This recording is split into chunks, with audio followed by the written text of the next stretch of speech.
This is where it all started for me, Jim. Yeah.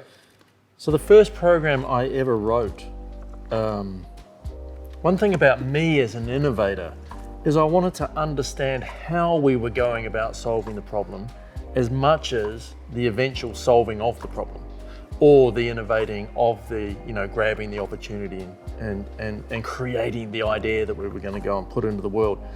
I got really interested in how are we actually doing that?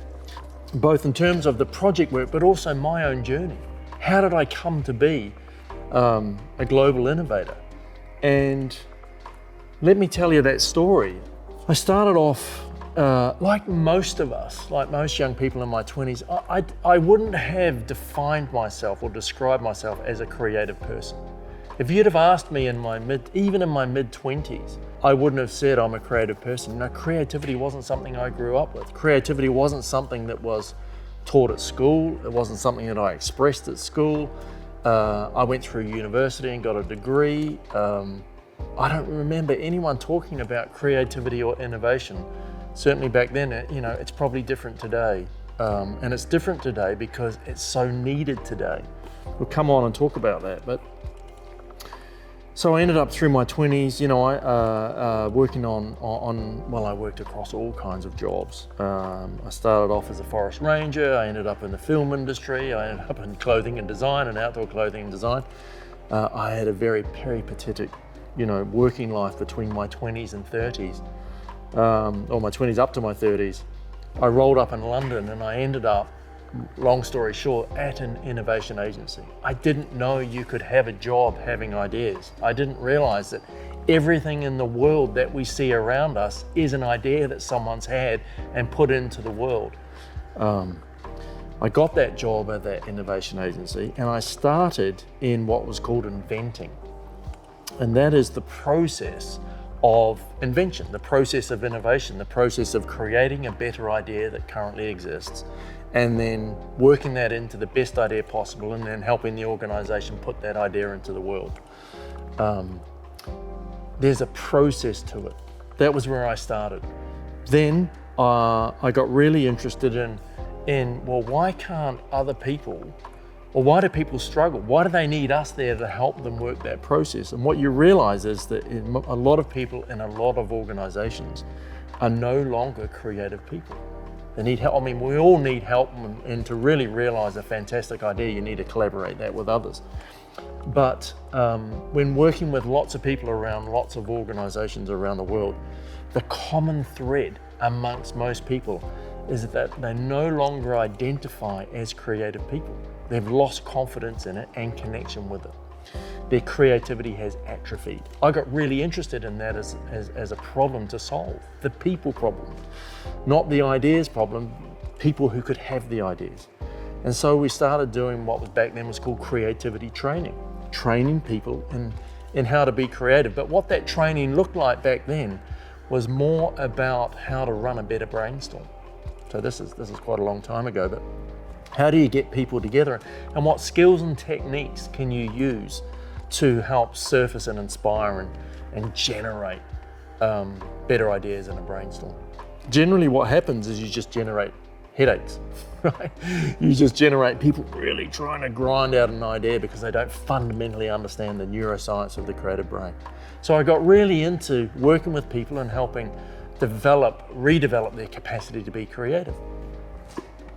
And then when you work with lots of people in lots of organizations, and you start to unlock and they start to unleash and apply that creativity, and they feel the benefit of that. They feel the benefit not just on program work, they feel the benefit within, confidence again, purposeful again. They develop, can create more meaning for themselves and what they're doing and align better at work. But what happens is their place of work often pushes back. So a lot of the ideas they want to be working on and want to be creating, the organization, the cultural ways of working won't let them work those ideas. They're either too risky, or the structures of trying to make a new idea happen in that place of work aren't set up to make that happen. So what you have is a cultural problem, right? And so I got really interested in that problem.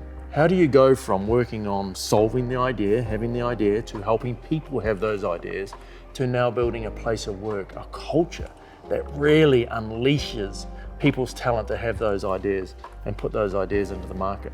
And it's called cultural transformation or cultural change. How do you change an organization in terms of repurposing it to really value people's creativity and have that creativity create new value and innovation, etc. at work? So I got really interested in that. That's what we were doing. So that's the sort of journey I went on. And when it came to codifying that journey, I was like, well, how do we codify that? What does that look like? And so I started doing the day job with clients, and at night I started working and scribing and scratching down what is the journey I went on and what does that journey look like if someone else was to go on as a learning program. And this is it. It took me about 5 years to develop. It's called the BIF 101 program.